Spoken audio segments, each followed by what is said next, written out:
Monseñor les pidió a ellos que hicieran una homilía. Y ellos no tenían mucha costumbre de hacer homilía para nosotros, porque Él mismo le hizo una pregunta a Monseñor Juan ese día cercano o días anteriores a la ordenación de él, que cuándo había surgido la idea de ser sacerdote. pero como el sacerdocio no existía dentro de nuestra congregación, entonces era una idea que uno nunca se planteaba, ¿no? Conversando con los Caballeros de la Virgen, el podcast mariano.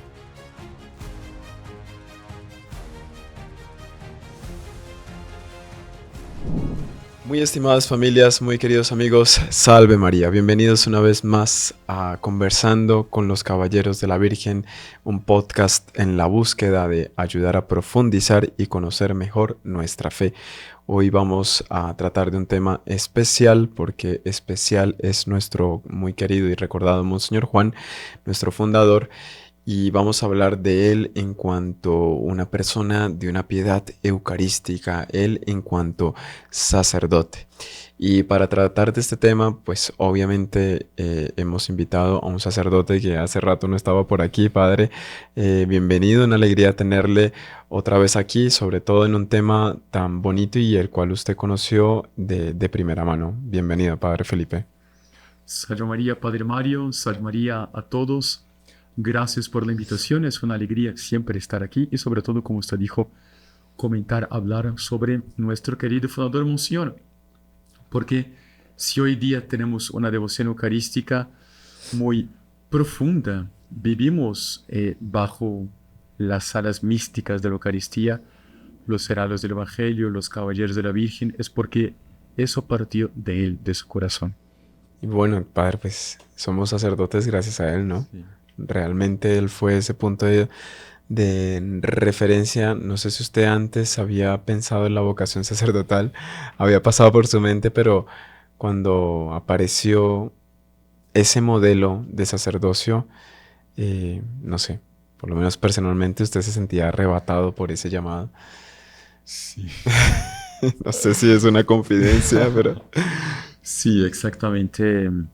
No, para ser muy sincero, nunca había pensado antes en ser sacerdote. Sí, lo había pensado en ser religioso dentro de los heraldos del Evangelio, de los caballeros de la Virgen, pero como el sacerdocio no existía dentro de nuestra congregación, entonces era una idea que uno nunca se planteaba, ¿no? Pero cuando empezó el sacerdocio y él quiso ser sacerdote, siempre aparecía la duda y posiblemente hasta que el Fenomenal. propio, siendo todavía adolescente, me dijo a mí, yo creo que a futuro tú serás sacerdote, ¿no? Qué impresionante. A los 16 años. No sé, señora. Increíble, qué fenomenal. Y bueno, padre, que usted vio, estuvo cerca, Monseñor Juan, desde la ordenación, o sea, estuvo ahí en la ceremonia, Sí. ¿no? En la ceremonia de ordenación de Monseñor Juan. Y como esto tampoco fue algo que él improvisó. En estos días que tuvimos unas conversaciones con un sacerdote mayor de la comunidad, decía que él mismo le hizo una pregunta a Monseñor Juan ese día cercano o días anteriores a la ordenación de él, que cuándo había surgido la idea de ser sacerdote.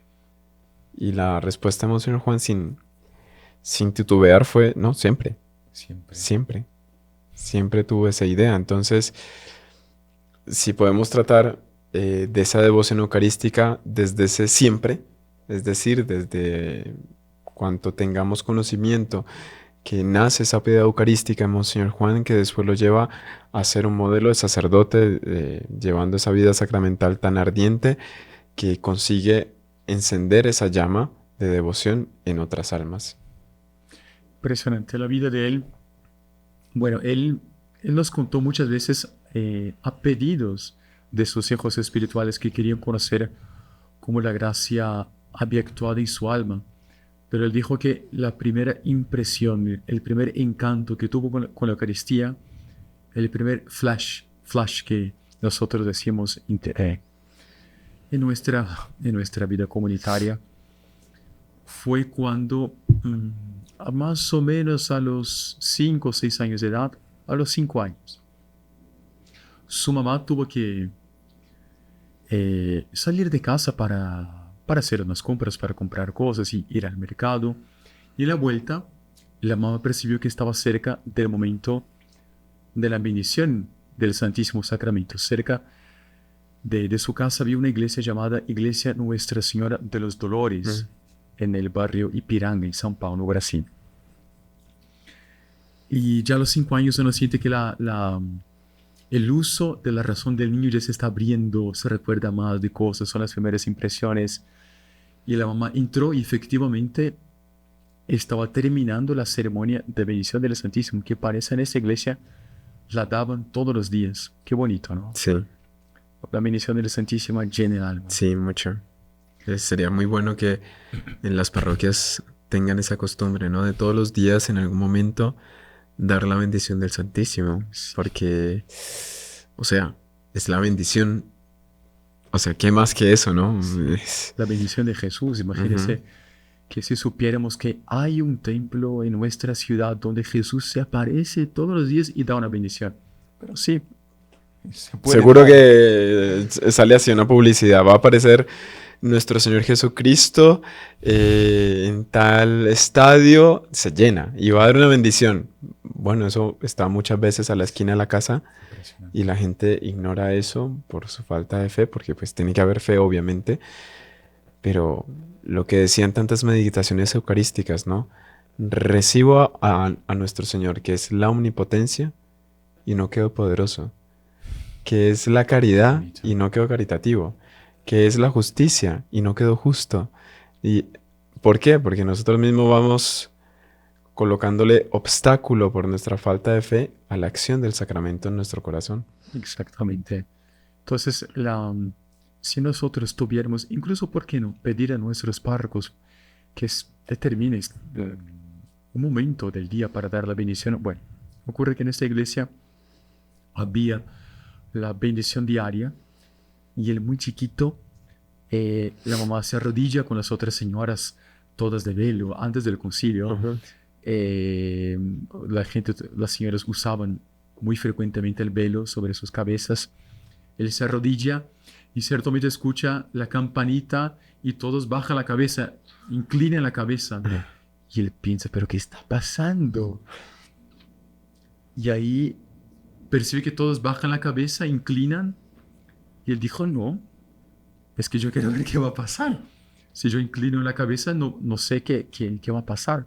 Y ciertamente el sacerdote levanta la custodia con aquella capa solemne. Y cuando él ve la custodia, ve la hostia, él literalmente dice, Dios está aquí, Dios está presente. Y el sacerdote traza la cruz, la bendición, y él muy así, encantado, asombrado, impresionado por aquello, también es antigua, dijo que fue una gracia que le marcó para toda la vida. Fue la primera gracia que él tuvo con la Sagrada Eucaristía. El primer impacto, la primera recordación, el primer recuerdo. Él decía que no le quedaba duda que ahí estaba Dios, ¿no? Exactamente. No tengo duda, aquí está Dios. Dios está aquí. Un niño de 5 años. Impresionante. Y ahí empezó, bueno, con cuántos encantos. Usted mismo seguramente lo escuchó hablando sobre su preparación para la primera comunión. Me estaba viniendo justamente a la mente eso. La primera confesión, la preparación para la primera comunión. Porque él tuvo una preparación con una monjita, pero el examen fue un padre, ¿no fue así? ¿O viceversa? La preparación fue una monja, pero el examen fue el sacerdote y la monja, sí. El párroco. Sí. Pues recuerdo mucho que él contaba el examen, ¿no? Era una cosa que él le había marcado muchísimo. Porque claro, niño, examen, o sea, qué susto. Él había estudiado un montón toda la doctrina católica para lo que le transmitieron en su catecismo. Y el padre dijo, vamos a hacer una pregunta a cada niño, una nomás. Si la responde, o eran varias. No, una pregunta, porque curiosamente en la época los grupos de primera comunión eran centenares de niños, ¿no? En fin, es un detalle hoy día. Exactamente. Y ahí el padre dijo, si pasa esa pregunta, pasó la prueba. Si no pasa la pregunta, o sea, cuando usted dice, tiene varias preguntas, usted tiene un porcentaje que si respondió el 50% de repente o el 60%, no, era una. En una se jugaba todo, claro, él quedó súper asustado. Y cuando llegó la hora de él, el padre le preguntó, ¿y dónde está Dios? Dios está afuera. Y ahí él pensó, bueno, pues esto está muy fácil. Dijo, sí, Dios está afuera. Dios está aquí dentro. Sí, Dios está aquí dentro. Dios está debajo del armario. Sí, está debajo del armario. ¿Y dentro del armario? Sí. ¿Y por qué? Pues porque Dios está en todas partes. Él es omnipresente. Y listo, ¡boom! Pasó la prueba. Y él dijo, pisto, no lo voy a olvidar jamás. La omnipresencia de Dios. Y él lo usaba mucho en las homilías. Recuerdo varias homilías él contando ese hecho de que Dios estaba en toda parte y qué engaño uno se hace cuando peca, cuando falta esa pureza de intención, juzgando que nadie lo ve, ¿no? Que nadie lo ve y resulta que Dios está en todas partes. Impresionante. Dijo que le marcó mucho esta preparación para la primera comunión, pero también era época de Pío XII. Sí. Y la comunión de la misa del día siguiente, uno necesitaba ayuno total desde la medianoche. Pero eso era costumbre eso era costumbre antes de Pío XII también. Sí, ¿Sí? sí. O sea, después de Pío XII creo que se cambió. Ah, ya. Era la costumbre de la iglesia desde hace cuánto tiempo, no sé. Y Monseñor comentó que un día antes de su primera comunión, él se fue al filtro de agua, al botellón de agua, y se recuerda faltando 5 minutos para medianoche y llenando un vaso bien lleno, diciendo, no puedo poner una sola gota de agua después de medianoche, entonces voy a beber mucha agua para que no tenga sed. Y bebí un vaso, después él llenó otro vaso, bebí otro vaso. Uy, todavía faltan 2 minutos, pero ya estoy satisfecho. Pero respeto por la Eucaristía. Ya dijo que al día siguiente fueron gracias, en el momento de la Eucaristía, gracias muy, muy, muy sensibles, que realmente sentía a Jesús dentro de su corazón, dentro de su alma. Incluso hay fotos de él en su primera comunión. Fue en la iglesia de San José. ¿Pero hay fotos de la ceremonia en la iglesia? Hay fotos de la ocasión. O sea, siempre se hacía una foto de Ajá. cada niño con Sí. el uniforme de primera comunión. Esa la conozco, No se que él está recuerda, arrodillado. Así. No hay una foto de los niños en la iglesia. No, esa no. Eso no. Seguramente fue el mismo día o el día anterior para dar de recuerdo. Pero dijo que fueron gracias muy, muy sensibles que le marcaron para toda la vida, ¿no? Fenomenal. Y pues literal, ¿no? Porque él hasta el último momento, bueno, en estos días estaba reviendo las ceremonias por ocasión de las exequias de Monseñor Juan y la primera misa del 1 de noviembre. En la homilía el padre recordaba que el día en que él falleció fue el día de su primera comunión. Sí. O sea, No, perdón. el día... El día de su última comunión en esta tierra Exacto. fue el día de su primera comunión. O sea, en el mismo día, Sí. él estaba comulgando la última vez. 31 de octubre. Y él Ah, falleció el claro, 1 de claro, noviembre. porque él no alcanzó a comulgar en la misa. Él falleció durante una misa, ¿no? Sí, En esa misa ya no alcanzó a comulgar porque él falleció durante la lectura, si no estoy mal. sí. Creo que el momento... Nadie sabe exactamente el momento Claro. que en su alma, pero fue durante la misa. Claro, durante la comunión ya no estaba más presente, ya estaba comulgando de la presencia de Dios, así lo creemos nosotros, con todo el ardor de nuestra sangre. Estaba comulgando visión beatífica. Ahora, muy bonito porque talis vita finicita, ¿no? Así como es la vida, va a ser la muerte. Y una persona de un alma eucarística fallece en medio de una santa misa. Sí. ¿Ves? O sea, no puede haber No puede ser mejor. mejor momento. Absolutamente. Y bueno, antes, claro, fue toda su juventud. Y él nos cuenta que en cierto momento de su vida, él tenía algunos amigos de la familia que eran o seminaristas o sacerdotes, pero que de vez en cuando la familia los recibía en visita en casa. Y él dijo que, en fin, esa es la historia de él. Él cuenta que los veía a veces haciendo chistes, haciendo bromas, personas revestidas de sotana, que él tuvo como que dijo, pero son personas consagradas a Dios, que están en contacto con la Eucaristía, no puede ser. Y fue una gran prueba para él, hasta el momento que él dice, momento de su conversión, ¿no? Él llama de su conversión cuando él conoció un discípulo del doctor Plinio, que le empezó a dar una formación en el colegio, era un profesor. En la época este profesor era discípulo del doctor Plinio y después de una conversación con el joven Juan, él dijo, basta, me voy a convertir. Él buscó la confesión al día siguiente, se despertó bien tempranito, hizo una confesión de vida, comulgó. El sacerdote le pidió para ayudarle en la próxima misa, llegó a ayudar a 3 misas. Dijo que desde entonces no perdió una comunión en toda su vida. A partir de ahí comulgaba todos los días. Y eso no paró incluso durante el servicio militar. Padre, antes de entrar ahí a lo del servicio militar, me acuerdo que él contó un hecho, un flash, la palabra que usted utilizó al principio,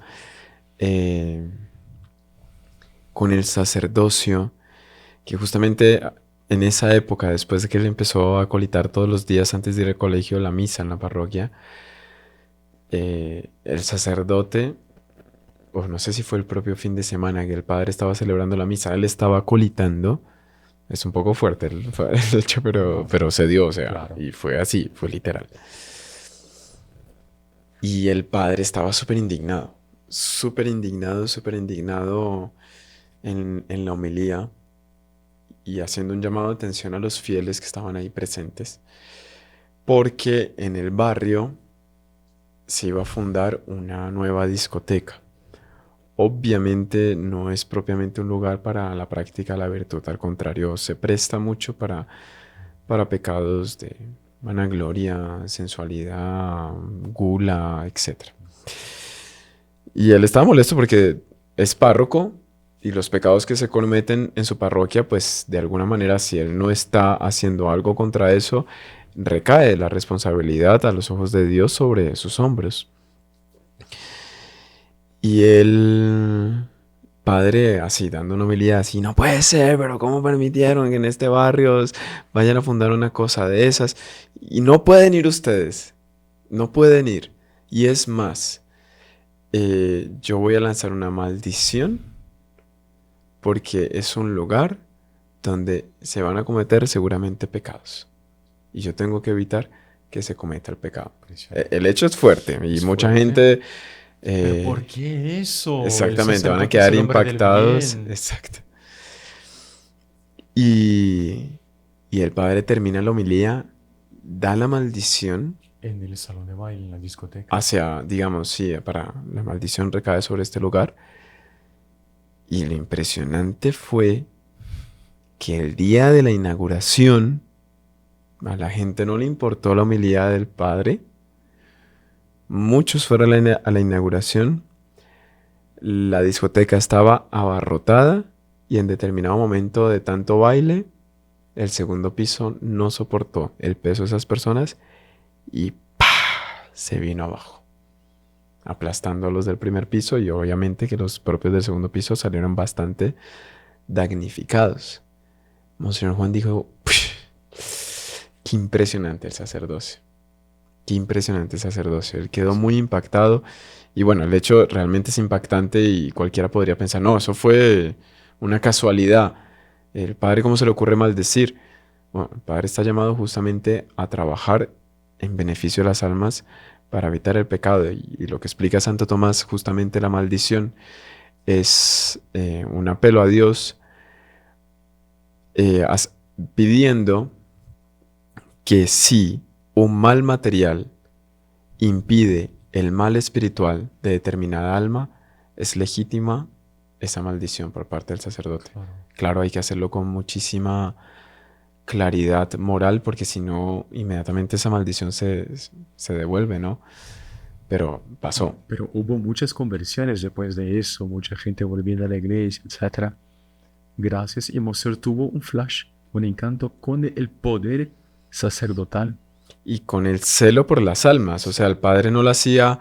Porque le iba a robar plata, exactamente, no, él lo hacía era porque no, es un lugar donde muchas almas se van a perder y yo tengo que hacer algo. El propio San Luis María Griñón de Montfort, no sé si usted se acuerda de ese hecho, que él se metía en las tabernas y se iba a pelear con todos los borrachos. Y les golpeaba. Les golpeaba, les giraba las mesas, les quebraba las botellas y nunca era tal la autoridad moral de él que nadie fue capaz de coger a golpes entre varios a San Luis María Griñón de Montfort. Él iba ya sin miedo, es un lugar donde ustedes están pecando acá, esto no debe ser así y colocaba orden en esos lugares.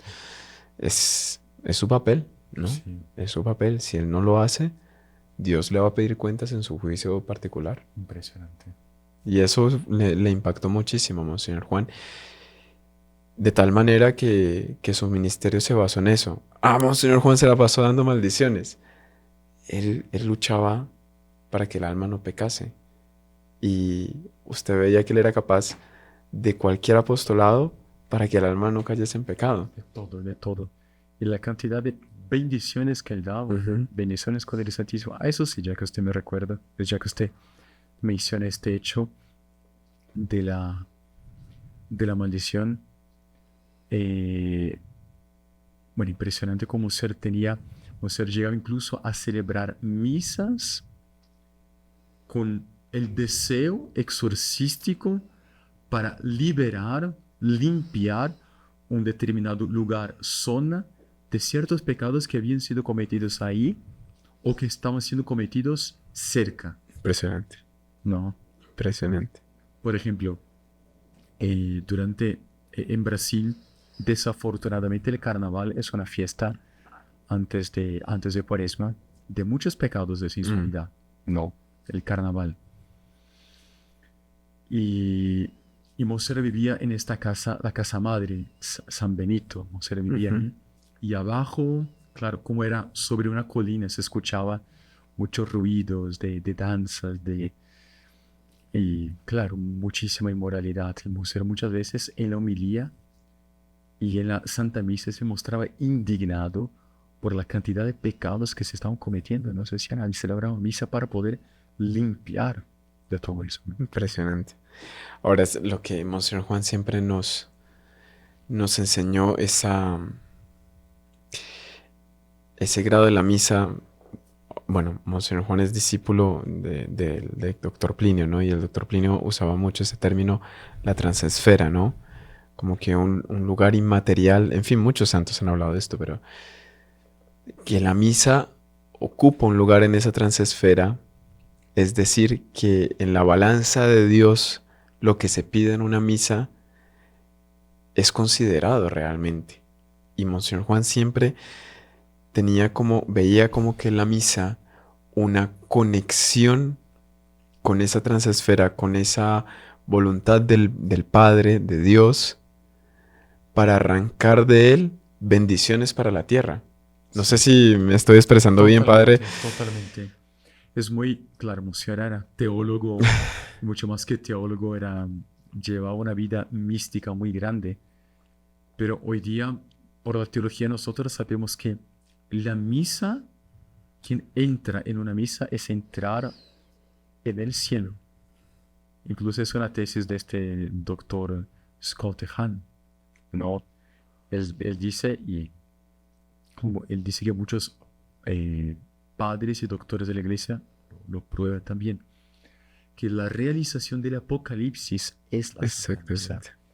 Y que por lo tanto entrar en una Santa Misa. Participar de una Santa Misa es entrar en la liturgia que está siendo celebrada en el cielo constantemente al Cordero, a nuestro Señor Jesucristo.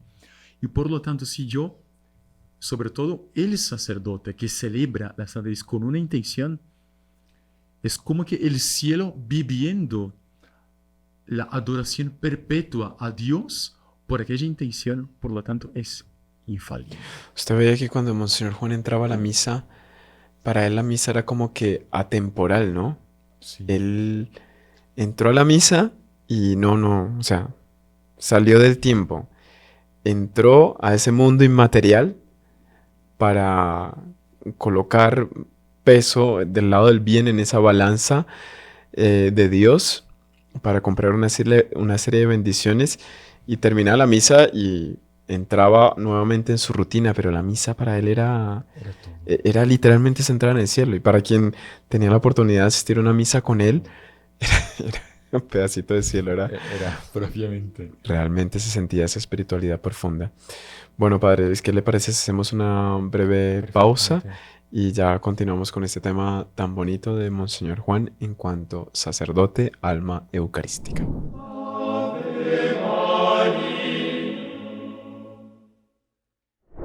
En un mundo de constantes desafíos,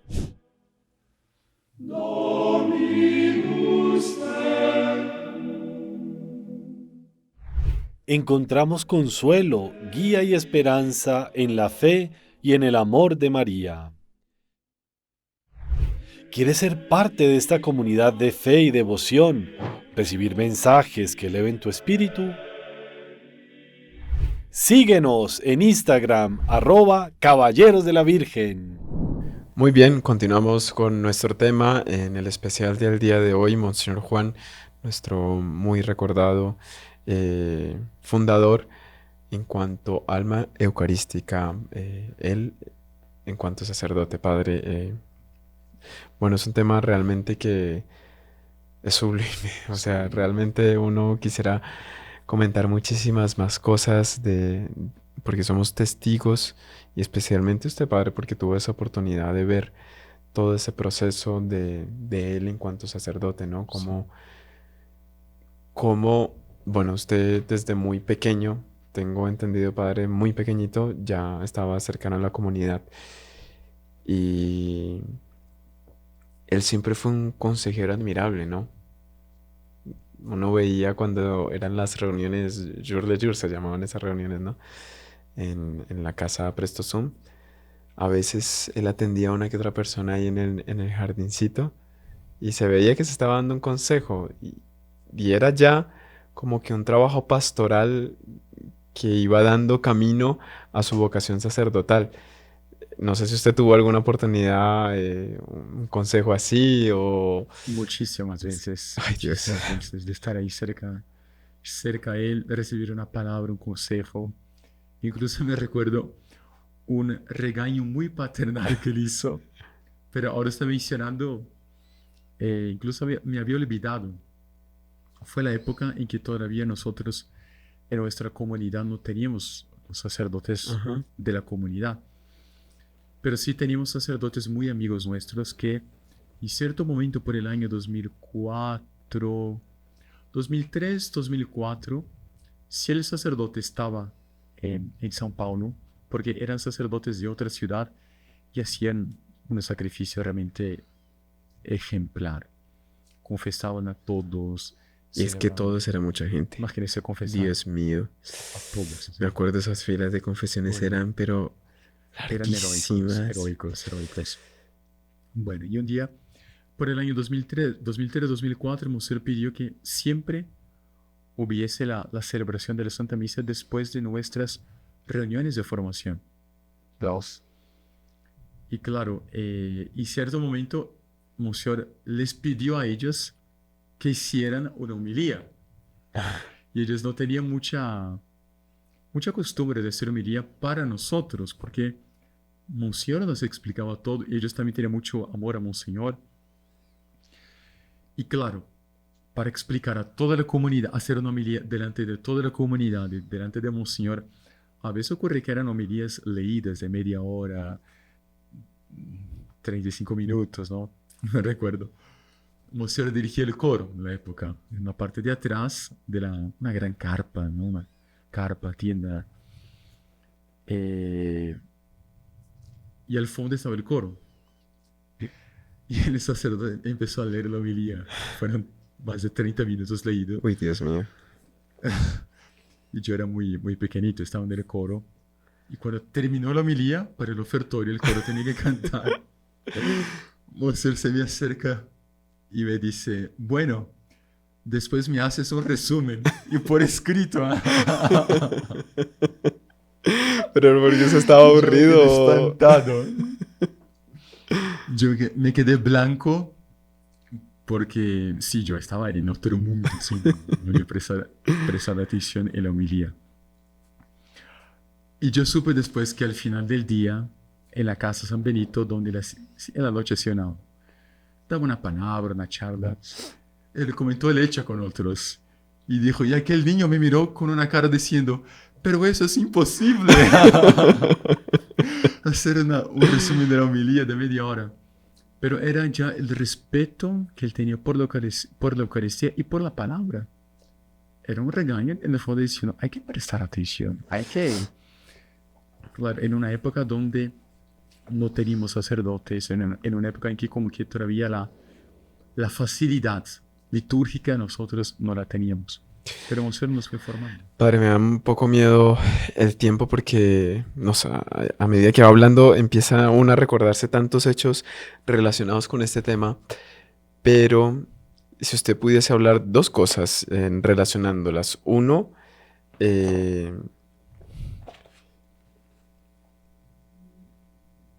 Monseñor Juan recibiendo esa responsabilidad de llevar adelante esa obra iniciada por el doctor Plinio, porque él es el inspirador de esta obra, él siente un peso enorme y decide hacer una consagración. Sí. Uno, eso. Pero dos, si puede conectar esas dos cosas para ir como que completando el tema. El mensaje de Mater Boni Concili sobre la formación para los miembros de la comunidad a través de la liturgia. Interesante, bien observado. Claro, antes de la fundación de los Heraldos del Evangelio, era la fundación civil del doctor Plinio, la TFP, Tradición, Familia, Propiedad. Pero ya el doctor Plinio había mostrado el deseo de hacer una fundación aprobada por la Santa Iglesia. Que siempre quiso, ¿no? Porque él estuvo rodeado de unas personas que no lo entendieron y impidieron que él formase algo para la iglesia, al servicio de la iglesia y de la iglesia. Exacto. Y deturparon esa obra y gracias a Dios Monseñor Juan tenía explícito ese sueño, ese deseo, el doctor Plinio lo llevó adelante. Sí. Exacto. Cuando falleció el doctor Plinio, Monseñor, este episodio que usted narra, Monseñor ya era ministro de la Eucaristía, la devoción eucarística. Bueno, solo un hecho para que no me olvide, es después de su conversión, entre comillas, Monseñor no dejó la Eucaristía de comulgar nunca, todos los días. Incluso durante el servicio militar pedía que el capitán del coronel le prestara un carro propio del ejército para ir hasta la catedral y comulgar. No, y él iba todo fardado, pero no dejó de comulgar nunca. Él recibió el ministerio extraordinario de ser ministro de la Eucaristía, extraordinario de la comunión. Dio la comunión muchas veces al doctor Plinio, pero él sentía este deseo. Después, años después, se le va a comentar que él siempre sintió el deseo de ser sacerdote. Pero cuando el doctor Plinio falleció, él estaba en su habitación, en la casa de San Benito, ya en la noche, en cierto momento, él siente todo el peso de la obra. Y ahora el doctor Plinio se fue. Y la gente se está apoyando en mí. ¡Cuánta responsabilidad! Yo no puedo dejar de ninguna manera que esta obra se caiga. Que esta obra como que se deshaga. ¿Qué hacer? Delante de Dios no puedo dejar esta obra incompleta. estaba en su habitación, ya era bastante tarde de la noche. Le dijo, bueno, ahora es muy tarde, no tengo condición de bajar, abrir las puertas todas, ir hasta la capilla porque se cerraba el edificio. Yo me pongo espiritualmente delante del Santísimo Sacramento del altar. Espiritualmente yo voy hasta allá. Y ahora, delante de él, voy a hacer un acto de consagración de toda esta obra a Jesús Eucarístico. Ahora, los miembros, los bienes, las almas, el apostolado, las gracias, las actividades, todo hasta el fin del mundo. Y compuso ahí mismo una oración a Jesús Eucarístico. Dijo que después de eso, las puertas empezaron a abrirse. Por ejemplo, después de eso, el apostolado empezó a florecer. Se pudo hacer la adoración perpetua en muchas capillas nuestras con la aprobación de los párrocos o de los obispos. En muchas capillas hoy día tenemos adoración perpetua desde hace 30 años. ¿Por qué? Ese deseo de él de consagrar esta obra a Jesús Eucarístico. Muchas veces él llegaba a aconsejarnos que en un momento de dificultad o una necesidad muy grande, hacer ese mismo ejercicio que él hizo en esa ocasión, de ponerse en la presencia de nuestro Señor Eucarístico y pedir, sea, él decía en muchas ocasiones, pida en ese momento que está pasando por una aflicción, ponerse en la presencia de todos los padres que están consagrando en ese instante y que esa consagración en esa Santa Misa sea valorada a los ojos del Padre, ese sacrificio sea valorado a los ojos del Padre por la intención que usted está colocando en ese mismo instante. Hacer ese ejercicio de ponerse en la presencia de nuestro Señor Eucarístico. Y si él lo hizo en esa ocasión, era una cosa que tal vez él hacía con mucha frecuencia, ¿no? Muchísima frecuencia. Y para él, convivir con la Eucaristía, a veces era oración de quietud, de estar en silencio. Pero a veces él hablaba mucho. Incluso me recuerdo las ocasiones en que él iba a una casa cerca del mar porque él necesitaba hacer ejercicios físicos por un problema de circulación. E invitaba a la gente para que siempre íbamos en grupos. El Santísimo Sacramento era llevado a una pequeña capillita y le pedíamos, Monseñor, usted puede hacer a veces, usted puede hacer la acción de gracias. Y él 10 minutos hablan en voz alta, actos de adoración, actos de gratitud, Impresionante. actos de petición, de reparación, pero constantes. Pero se le notaba un amor, un cariño. Incluso la voz era mucho más suave, impresionante, como un hombre tan enérgico, tan varonil, pero al mismo tiempo delante del Santísimo era tan dulce. Es impresionante. Él le tocaba mucho ese hecho de Santo Tomás de Aquino, ¿no? Que afirmaba Santo Tomás que él había aprendido, que era una persona súper inteligente. O sea, se memorizó toda la Biblia, toda la Sagrada Escritura, sabía todos los trechos con versículo, con capítulo. O sea, por Dios, si eso no es una mente prodigiosa. Pero él decía, yo aprendí más las horas delante del Santísimo Sacramento que estudiando. Qué impresionante.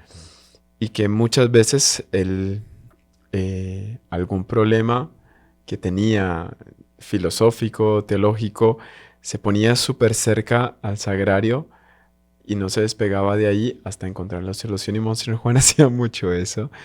Él contó que en varias ocasiones con problemas que le afligían muchísimo, echaba llave a la capilla y metía la cabeza en el sagrario y decía, Señor, de aquí no la saco hasta que no me soluciones este problema. Y siempre le llegaba la solución. Siempre. ¿Cuántas y cuántas veces yo mismo fui testigo de verlo trabajando delante del Santísimo Sacramento en la Exacto. capilla también de San Benito y otros también? La mayoría de sus artículos Artículos de la fueron revista, escritos delante del todos, Santísimo. Todos. Pero él se quedaba, padre. A veces él llegaba, no sé, unas 8 de la mañana, 8:30. Se ponía un escritorio y una silla rezaba, meditaba y se quedaba hasta mediodía. 4 horas de adoración al Santísimo. Un hombre profundamente eucarístico. Claro, total. 4 horas delante del Santísimo expuesto. Casi todos los días. Cuando estaba en San Bento. Y trabajo no le faltaba. Porque después de eso almorzaba y ya preparaba la reunión de la tarde, que era con toda la comunidad. Padre, fue curioso, pero no sé si usted se acuerda. Antes de él fallecer, él tuvo una decaída en su salud. De un momento para otro fue algo muy repentino. Y antes de ese decaimiento, él una noche no quiso dormir. Sí. Y estaba físicamente muy cansado, pero pidió que lo llevasen delante del Santísimo. Y pasó toda la noche haciendo adoración. Y a los pocos días, no tengo el detalle, padre, no sé si usted se acuerda, ahí fue que la salud de él totalmente se quebró, tuvo un letargo larguísimo y ya entró prácticamente en la recta final, pero él hizo cuestión de esa noche hacer esa vigilia. Y bueno, nosotros hacemos vigilia eucarística todas las semanas y bueno, cuando le toca a uno un horario de madrugada, perdón, pero el espíritu es pronto, la carne es débil. A veces uno está cansado y uno se para un poco, camina un poquito mientras va rezando para no quedarse dormido delante del Santísimo. Él con su situación de salud no podía caminar. Y se pasó la noche ahí viendo al Santísimo. ¿Qué habrá sentido él? Que le ofrecían, ¿quiere ya pasar? No. Y pasó la noche en claro haciendo esa adoración y a los pocos días se quiebra plenamente su salud ya hasta la recta final. Bueno, lo que más le dolió en los últimos años, el último año de su enfermedad, fue que él no podía más celebrar la Santa Misa. Porque claro, este accidente cerebrovascular roba del hombre, del ser humano, muchas capacidades. Por ejemplo, ya él levantaba la hostia solo con la mano izquierda. Uh-huh. Ya las palabras tenía dificultad de hablar. Pero ya él tuvo esta enfermedad el año 2010, 2011, 2012, 2013, él se levantó bastante bien. Y yo me recuerdo de haberle escuchado homilías de él a los 2013, 2014, que se le entendía. Sí. La línea lógica del raciocinio, pero perfecto. O sea, perfecto, con dificultad, pero se entendía todo. Pero el último año ya la salud empezó y él no lograba más decir las palabras de la Santa Misa. Llegó hasta el límite cuando percibió, quiso seguir concelebrando. Que otro celebrase y él concelebraba. Claro, concelebraba es mucho más fácil. Claro. El celebrante principal. Porque él iba escuchando las palabras y era más fácil para él repetir. Repitiendo. Llegó en cierto momento Niesco. Fue... pero con una piedad. Y fue los últimos meses de vida ya en la cama. No tenía fuerzas para agarrar el cáliz. No, y el médico le prohibió comer, ¿no? Porque él se atoraba si comía. Y eso fue otro dolor, ¿no? Porque no podía comulgar. Había peligro de atragantarse, ¿no? Sí, con la hostia. Ahí la salida, no sé de quién fue la idea, pero... bonito. Sí, realmente no sé de quién fue la idea, pero fue la solución. Hay una cucharita bien sencilla, pequeñita, que se usa para poner la gota de agua en el cáliz. Y es la única, el único uso de esta cucharita es este momento, poner la gotica de agua. Tal vez algunos no lo sepan el detalle, pero cuando es el ofertorio se preparan las ofrendas, se coloca vino y se coloca más vino que agua. A veces uno ve que no es una fórmula que...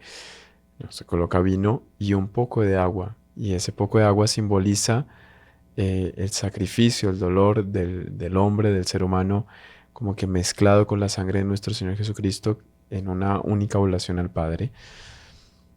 es una gotita. Generalmente nosotros usamos esa cucharita para coger de la vinajera una gota de agua y colocar en el cáliz.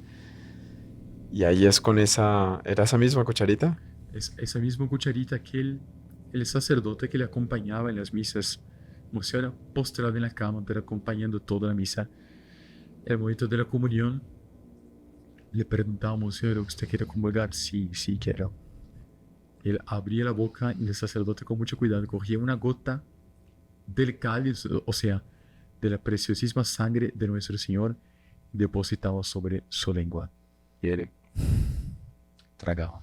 Y a veces abría la boca una segunda vez, queriendo más. Y se le ponía una segunda gota. Claro, como sacerdote puede hacerlo. Pero incluso el día anterior a su fallecimiento fue la misma escena. Abrió la boca, por lo tanto, el viático. Pero no sé cómo estamos. Ay, qué lástima, porque hay tanta cosa, ¿no? Sí, pero no, es que no digo que esté terminado, bueno, no me consta todavía, pero es un tema muy importante que le era muy sensible a Monseñor Juan en su vida de ministerio, que era el perdón, ¿no? Que a él le gustaba mucho afirmar que la omnipotencia de Dios se demostraba sobre todo en el poder perdonar. De hecho es así, ¿no? Una persona que, digamos que uno tenga una deuda y tiene una deuda con una persona que carece de bienes, carece de dinero, esa deuda afecta de manera especial al otro, ¿no? O sea, a veces uno recibe casos que, padre, rece por mí porque me debe mucho y eso me está trayendo problemas muy grandes. Mientras que si usted le debe a una persona que tiene muchísimo, lo que usted le debe, pues no le afecta al otro porque tiene tanto que su deuda no le afecta. Es lo mismo con Dios. Dios es omnipotente, nuestra deuda se ahoga en esa riqueza. Entonces es en esa capacidad de perdón que Dios demuestra realmente su omnipotencia y era lo que nos enseñábamos, señor Juan. ¿Usted puede hablar un poco de ese perdón? ¿Por qué le tocaba tanto a él este tema? Porque era algo que él frisaba muchísimo y nos habló en muchas ocasiones sobre eso. Sí. Eso entra mucho con la vocación sacerdotal de él.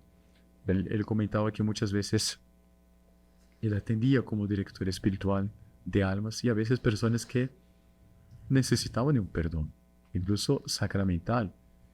Y Moser se quedaba con un dolor por no poder dar la absolución, porque él percibía el arrepentimiento en el alma de la persona, los buenos propósitos, el querer cambiar de vida, y fue una de las razones que él le llevó a pedir el sacerdocio. Pero curiosamente uno ve mucho, porque Monsieur, la vida de él se percibe una vida muy inocente. Como el inocente, cuando es verdaderamente inocente y ama a Dios, se compadece de los errores ajenos. Uno piensa, no, va a tener horror de un pecador, del pecado, qué asco. No. Se compadece como nuestro Señor, claro, nuestro Señor era un nivel infinito, evidentemente, que tenía compasión de la multitud porque era como ovejas sin pastor. Ovejas sin pastor significa que muchas de ellas eran ovejas descarriadas, enfermas. Entonces le tocaba este perdón, de querer perdonar. Y para unir el tema del perdón con la Eucaristía, no sé si cuento o no cuento, pero bueno. Ya lo mencionó, muy público. Fue el año 2008, 2009. Monsieur, ya siendo sacerdote, hubo una persona que lo odiaba mucho a Monsieur. Lo odiaba. Sí, tenía mucho odio contra él. Hasta tal punto que llegó a decir, si yo me voy al cielo... ¿Quién dijo eso? El enemigo de Monseñor. La persona. La persona diciendo, si yo me muero, llego a las puertas del cielo, soy invitado a entrar, y allí veo que está el señor Juan en la época, yo pido a Dios para no entrar. Porque no para ir al infierno, para no estar en el cielo como el señor Juan. Sí. Dios mío. Uno ve el grado de odio de esta persona a Monseñor. Era una persona que Monseñor había hecho, y había hecho bastante bien.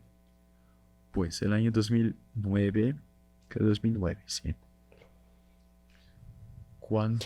Y es de las personas que le hicieron la vida imposible después a Monseñor Juan. Imposible, o sea... El año me huye, no sé si fue 2008, 2009, en fin. Pero yo me recuerdo el mes que fue en diciembre. Monseñor estaba, él vivía en el Tabor. Ujú. Tenía el último piso ahí, San Fernando, decía, la habitación, los aposentos de él. Y él recibió la noticia, que lo odia, que le persigue, está en agonía. ¿No? Cada uno póngase en la posesión, ¿no? O sea, mi enemigo se está muriendo. Monseñor se llevó de una tal preocupación. Lo que uno diría que será el descanso. Sí, Está claro. muriendo... Uf. Aquel que me está haciendo la vida imposible está muriendo. Entonces, descanso. Usted está diciendo que no fue así en él. No fue así, recibió la noticia, estaba trabajando y dijo, reúna a la comunidad allá abajo en la basílica, en la iglesia del Tabor. Se tocó la campana, una misa fuera de hora completamente. Monseñor se ornamentó y vamos ya, una misa. Monseñor dijo, yo quiero celebrar una misa para que él tenga un arrepentimiento perfecto, para que él vaya al cielo directamente, para que el perdón de Dios baje sobre él. Porque yo tengo certeza que con el valor de la Santa Misa, el valor de la fe, se puede conquistar la conversión de una persona. Y el evangelio del día era la cura del paralítico, del hombre que es llevado y que lo bajan por el techo, por la azotea, cargado. Y nuestro Señor dice en el evangelio, viendo la fe de aquellos que lo llevaban, no la fe de la persona, la fe de aquellos que lo llevaban, lo curó. Impresionante. Y Monseñor le perdonó dijo- los pecados. Exacto. Y Monseñor dijo, ahí está la señal. No es por la fe de él, es por nuestra fe. Si tenemos fe que nuestro Señor puede salvarlo, puede perdonar los pecados de él. Y Monseñor celebró la misa y sintió una paz. Después supo que el hombre había fallecido en el momento de la elevación. ¿En serio? En serio. No, padre. A ver. Él tocó la campana, se celebró esa misa. Hizo homilía explicando. ¿Y en esa todo. misa falleció? En esta misa, durante la elevación, después de la consagración, falleció el hombre. Impresionante. Ese detalle no lo tenía. Increíble. Padre, perdón, pero se necesita mucha virtud para eso, porque No. cualquiera podría decir, bueno, ya que se las arregle con Dios, con todo lo que hizo. Y sabe el comentario posterior de él, porque él le recuerda, pero Monseñor, este le hizo él. Este hombre que había dicho, si yo me muero y el Señor Juan está en el cielo, pide para el infierno, Monseñor se rió y dijo, pero gracias a Dios que él llegó antes, no me encontró allá. Pero uno ve que el nivel del perdón y de devoción eucarística, ¿no? Padre, Mater Boni Concili. Mater Boni Concili ya está diciendo que tenemos 3 minutos. Sí, podemos terminar con eso porque Claro que sí. jugó un papel muy importante en nuestra vida eso, ¿no? Esa formación. Fue Genazzano, fue nuestro Señor del Buen Consejo de Genazzano, que hay muchos podcasts sobre la historia. Y Monseñor a lo largo de toda su vida, desde el año de la década de 70, siempre daba reuniones de formación, charlas, cursos de teología, porque Monseñor conocía bastante bien teología. No estuvo frecuentando a los profesores de Salamanca en España. Fue doctor doblemente en teología y derecho canónico. Bueno, Monseñor siempre nos dio esta formación religiosa. Pero él percibía que el grupo, la comunidad de él estaba creciendo de tal manera que era muy difícil hacer una reunión con uno que tenía 80 años y otro que tenía 10. Y todos se reunían alegremente con él. Hoy día para nosotros es muy normal ver esta situación, pero para él, imagínense, es difícil, ¿no? Un tema que agrade a uno y otros. Monseñor, ¿cómo hacer para dar formación a ellos? Eran hombres y mujeres de todas las edades. Las reuniones De todos los estados. de muchos países. religiosos, casados, había de todo ahí.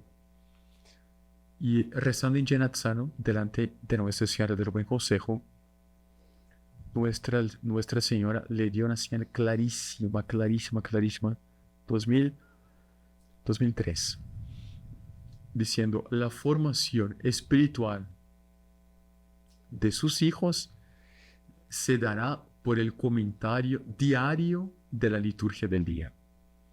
De la liturgia. De la liturgia, o sea, la lectura, el salmo y el evangelio. Y Monseñor empezó a comentar. Monseñor ya comentaba antes, pero de vez en cuando. Pero Monseñor empezó a comentar con todos y surgían maravillas, porque el evangelio, la Biblia, está todo ahí. Pero es un tesoro escondido. Y Monseñor empezó a comentar con tanto amor, con tanto cariño, con tanta admiración, que incluso después, cogiendo los comentarios de él, se hicieron aquellos libros, los inéditos sobre los evangelios. Los libros son frutos de los comentarios de él, y se dio la formación, incluso actual, del grupo por medio de la liturgia. Pero la liturgia no es simplemente la lectura, el libro.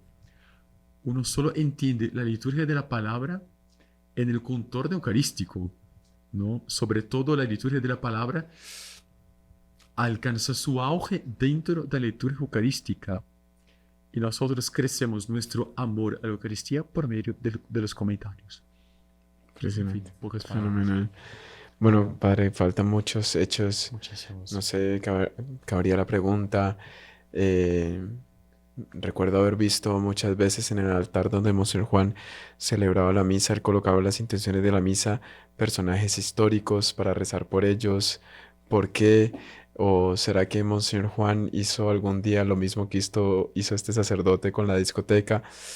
Eso ya va a ser otro podcast, ¿no? Entonces quedan pendientes muchas cosas. Pero bueno, de alguna manera tratamos este tema tan bonito y que nos toca mucho al alma, y esperamos que las personas que nos están acompañando también les edifique muchísimo. Padre, si puede dar una bendición pidiendo a Nuestra Señora, que es perfecta en cuanto a esa piedad eucarística, que nos ayude a aumentar esa piedad, esa profundidad, así como infundió esa virtud eucarística en Monseñor Juan. Con mucho gusto. En el nombre del Padre, del Hijo y del Espíritu Santo. Amén. Pedimos entonces a Nuestra Señora del Santísimo Sacramento que infunda en nuestros corazones esta devoción eucarística, esta fe, esa determinación de nunca esmorecer, disminuir la devoción, la entrega eucarística. Dios te salve María, llena eres de gracia, el Señor es contigo. Bendita tú eres entre todas las mujeres, bendito es el fruto de tu vientre, Jesús. Santa María, Madre de Dios, ruega por nosotros pecadores, ahora y en la hora de nuestra muerte. Amén. El Señor esté con ustedes. Y con tu espíritu. La bendición de Dios Todopoderoso, Padre, Hijo, Espíritu Santo, descienda sobre ustedes y permanezca siempre. Amén. Salve María. Salve María. Si no se quiere perder ninguno de nuestros videos, suscríbase a nuestro canal, active la campanita y no se olvide de compartirlo con sus conocidos.